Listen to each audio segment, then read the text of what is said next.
Hi, everybody. Welcome to the headache situation. The clap slate was not necessary, but I thought it would be fun because I found it on the floor here in the studio. Basically, this is the headache situation, and I'm Ed Messina. I'm a neurologist, and I'm a headache specialist, and I also get migraines. So I'm here to continue our series of videos about different ways in which headache people can get better care. We are not sponsored by any drug companies, hospitals, insurance companies, or anyone else. This is strictly a public service of the Michigan Headache Clinic in East Lansing, Michigan. It's our clinic. I'm the medical director of it, and we feel that people are not getting good care. So here is our video. Today, I'm here to talk about how you can get better care by talking to your doctor. When I say doctor, I mean doctor, nurse practitioner, physician assistant, a person in the primary care world.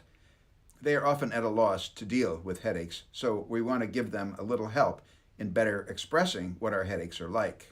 Primary care, they have a hard time because they're trying to figure out a lot of complicated people every day, every few minutes, and it doesn't always help the primary care physician when a headache patient shows up with a difficult history. My heart goes out to people doing primary care. It's a critical, important thing, but I think I'm going to upset a few in my video today because, honestly, a person needs to spend time with patients or you can't do a good job. So I welcome you and any docs who want to watch this thing about how it may be best to express how headaches are. So sit back, have a cup of joe, and let's talk about how you can describe your headaches to get better care. And there's a real trick to this, as you'll see. I talk to frustrated patients every day, all day long. I've been doing it for a lot of years, and it's the way we work, and we like to hear from people and know what's bothering them. It's very common on a first visit when we meet a patient that they tell me how frustrated they are about no one ever taking them seriously. Now that's a big deal. We got to take people seriously. If we don't do that, we're not going to help them. And I know the things I say today might upset some people who like to do those 7-minute office visits with their patients. But this is not McDonald's, it's not a factory. Individual people are individuals, and some people have more issues than others, and you can't really standardize that. This is why I'm unemployable. That's why I work for myself. I think if I worked for a corporation, like a corporate hospital, I'd probably get fired pretty quickly. I've been known to have attitude problems, but I will share this attitude with you because you need it in order to demand better medical care. All I'm saying is that you need to demand better care. You need to be listened to. You need to be taken seriously. Otherwise, no one's going to be able to help you unless they know your whole story. I know this is going to anger some of the administrative types, but I don't care. We need to get people better.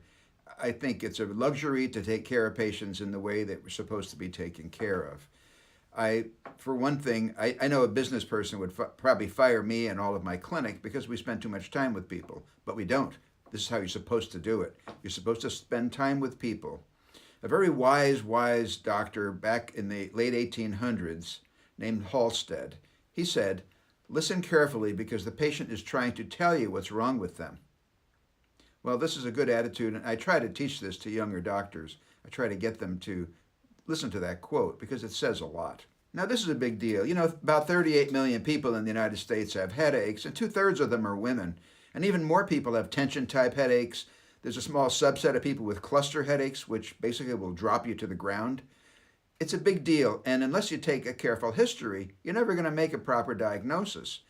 You got to talk to the doc, and the doc needs to talk to you. And there's no shortcut to this. Now, there are hundreds of types of headaches in the classification system of the International Headache Society. And we'll hit upon the most common ones in this video series. Certainly the most common debilitating headache is migraine. In fact, migraine is one of the most debilitating illnesses in the world when it's looked at over a lifetime. So it needs to be taken seriously. I really believe that it's a true nature of doctors, nurse practitioners, physician assistants, registered nurses, people in healthcare basically are attracted to healthcare because they want to help people.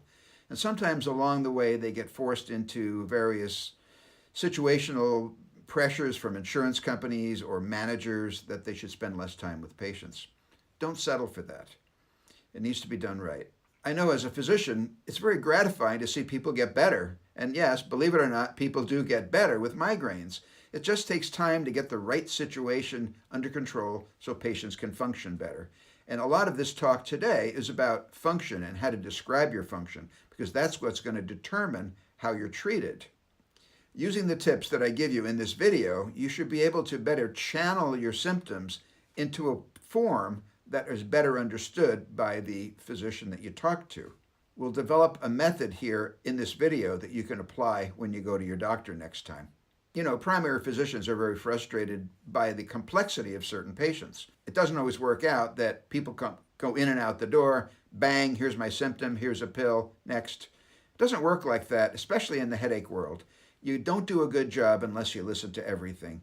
And sometimes it's painful to get all the information, but it's important.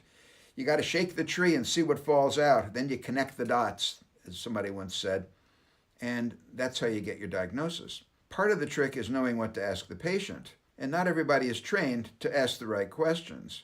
But people are trained to listen carefully to their patients. It's just that they need to do it. And as the patient, you need to make sure that they do that. What they need to do is hear from you what's going on and what's happening to you and what these things are doing to you. And that's what we're going to talk about today. You can read Dr. Google all you want, and it's a good idea to look things up, but start with a diagnosis first. Never look up or Google a symptom. Every symptom can eventually lead you to death. That's the problem.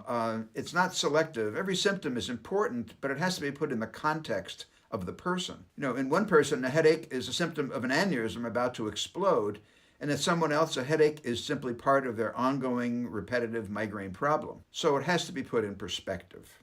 Well, how do you prepare for your doctor's visit? It's really very simple. Make a list of all the symptoms that you have and put them in a priority of what bothers you the most, what keeps you from functioning, what makes you miss time from work or school or social life. Next, create a list of your questions that you have about your condition. And again, prioritize these things. You might not be able to go through everything on your list during a short doctor's visit, but you can have a lot of impact when you go down the list of things based on their importance. Now, pain intensity is an important part of your story, and the intensity is nice to mention and tell about how severe it is, and a little later I'm going to mention how to best report the intensity of your pain. But for the moment, let them know that it's intense, but they need to, above all, know what it is doing to you when it comes to function. You got to tell them how long the pain is lasting, each time it occurs, how long does it last if you treat or don't treat, how many times a week or a month or a day or a year are you getting these headaches? These are important points, especially in the last couple of months, because what happened a year ago, that frequency may not be so diagnostic as what's happening in recent weeks. So keep that in mind as well. The absence of function is a very important part of your history.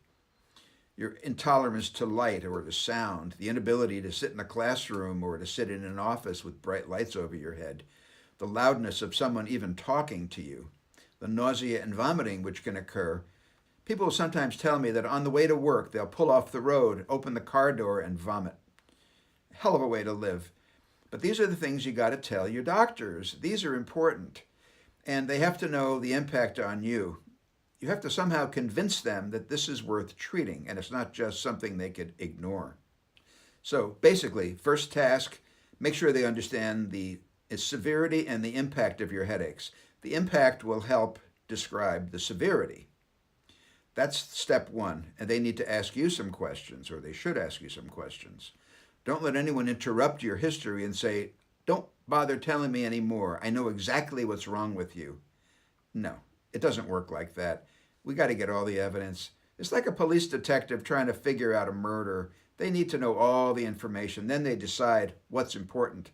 You could throw out symptoms left and right if they're not relevant. You can magnify other symptoms when you ask the patient about them. But there has to be a two-way interaction between both physician and patient.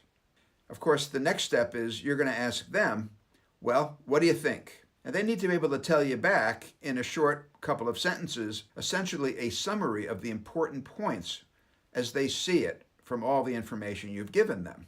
You'll probably want to ask about testing because you'll be worried about something being wrong, and you need to express to the person that you're seeing how worried you are about things. Everyone is worried they have brain tumors, aneurysms, and all kinds of horrible things, And of course, these are extremely rare, but some people have symptoms in which these are a strong consideration, and the doctor has to weigh these. Testing is important, and we'll talk about testing in another video. A lot of inappropriate testing is done, which gets you nowhere, and a lot of important testing is not done. So we'll talk about that later. But for the time being, you want to ask your doctor or nurse practitioner or physician assistant, do you need any tests? Will they order some? The next question, of course, is what do you suggest? How are we going to treat these things? And they got to lay out a plan for you, and they need to give you a good reason for why they're choosing the tests and the strategy. There has to be a reason for everything. We owe that to our patients. Now, part of the complaint I hear from patients who have been around the block before meeting us is that they keep trying new things, new medicines, and new tests, and it seems like their doctor is on a fishing expedition. Order this test, nothing. Order next test, nothing. Here, try this medicine. If it doesn't work in a week, try that medicine. That's not good medicine, and that's not the way it should be practiced. And that's probably someone who should be referred to a specialist. But no matter what, if your doctor is taking you seriously, you've already made it to first base. You got to be taken seriously. You got to realize that they understand what you're complaining of. Many patients will be certain that no one understands them, or everyone gets told they have a sinus headache or some ridiculous explanation for debilitating headaches. Those are not usually satisfactory explanations. And again, you need to move on down the road sometimes. Certainly, specialists will also order numerous tests and try multiple medications. This is what we do. But I like to think that we're somewhat more guided by experience and the proper diagnosis, assuming that we make the proper diagnosis, and I hope we do. We usually do. Sometimes we change our diagnosis because patients evolve with their symptoms, and sometimes a symptom that wasn't present a month ago is present now, and it might change everything. So we got to be flexible. And again, we need to be kind to the primary docs. It's hard for them. They have every possible disease known to mankind walking in their door, and they need to know a little bit about a lot of things. And it's hard to have an in-depth knowledge of a lot of things. So that's where they act as a triage or as almost as a traffic cop that directs you to the right specialist. The mark of a good primary doc is somebody who listens to you and will get you where you need to go. If it's a real obvious diagnosis, they should fix it and all will be happy. But not always the case, and they probably will need to send you on. I think of it as like 3 strikes. You can give it 3 tries, and if you can't get it right, then you got to send them on to somebody else. Now, time is limited, even in the most freewheeling practice. I mean, you got to stay on track, and you got to narrow it down to the most important symptoms. But there are certain red flags that we hear in neurology or in general medicine that require special attention. If someone suddenly gets double vision or suddenly gets a stiff neck during a headache or suddenly loses consciousness or has a seizure, there are a lot of awful symptoms which will ring the bell. And these, if you have anything like this, you should be talking about these above all. It's very important to report any losses of function, like losses of vision, losses of speech, confusional attacks, paralysis of an arm or a leg. There are many, many symptoms. It's more than just one thing that rings the bell for us. And we got to hear these things from patients. Now, too much information is also a bad thing. You know, in the headache world, we're looking for broader strokes so we can come up with a better idea for the patient. You know, the excessive amount of symptoms, the excessive amount of detail is often not very revealing or helpful. Well, that's the purpose of taking a careful history, because you get some rough idea from the patient's general history, and then the physician should be asking questions to flesh out the detail where it's necessary and where it's needed so that you can figure them out. So you've described your pain, the impact on your life, your level of function, and you got a good feeling that the person listened to everything you had to say, and they've kind of repeated back to you what you want to hear. For example, I'll read it off this note I took. This is an example of a good assessment from a primary doctor. The patient has frequent severe headaches accompanied by nausea and vomiting and has to hide in a dark, quiet room. The headaches are causing her to miss work, and she is in danger of losing her job. Now that's useful information, and that sets the tone for what has to be done. It expresses the severity of the situation and the impact on the person's life. And beyond that, a lot has to be done, but it's a beginning. You should never accept the old Marcus Welby. There used to be a TV series back in the 70s, horrible when I was in medical school. It gave people unrealistic expectations of physicians. But he often in the show would say to the person, he'd tap them on the head or whatever and say, there, it'll be fine, don't worry. Well, maybe that's reassuring, but I think I'd want more than that. If I were crouching on the ground and grabbing my head or my belly, I'd need a little more than that to feel assured. And in this day and age, we have a lot of technology. We can explain a lot of things and we can treat a lot of things. It's a lot different from the 1970s. But that there thing still exists out there, and patients tell me about it all the time. It makes them really angry. And I got to say, I don't blame them at all. So be sure they understand your situation and have a plan for you. In summary, you need to have an approach to your problem, and you have to believe that this approach was based on someone carefully hearing what you had to say. Thanks for listening to this episode, and please remember to subscribe to us on YouTube or to friend us on our Facebook site so you'll be notified of future episodes.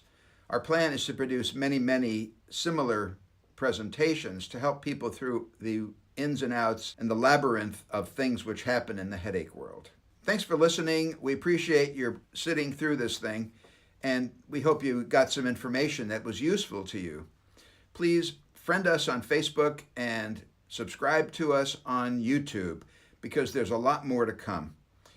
We will have many other topics, as I've already alluded to, and we'll keep these up to date. In our field, we have many journals, and we keep up on them. You're not just getting The World According to Me. It's The World According to Me, filtered through me maybe, but it's the results of some very fine people writing some very fine articles in our literature. And remember, you never should give up, and never give up hope. There's always something that's going to work for you.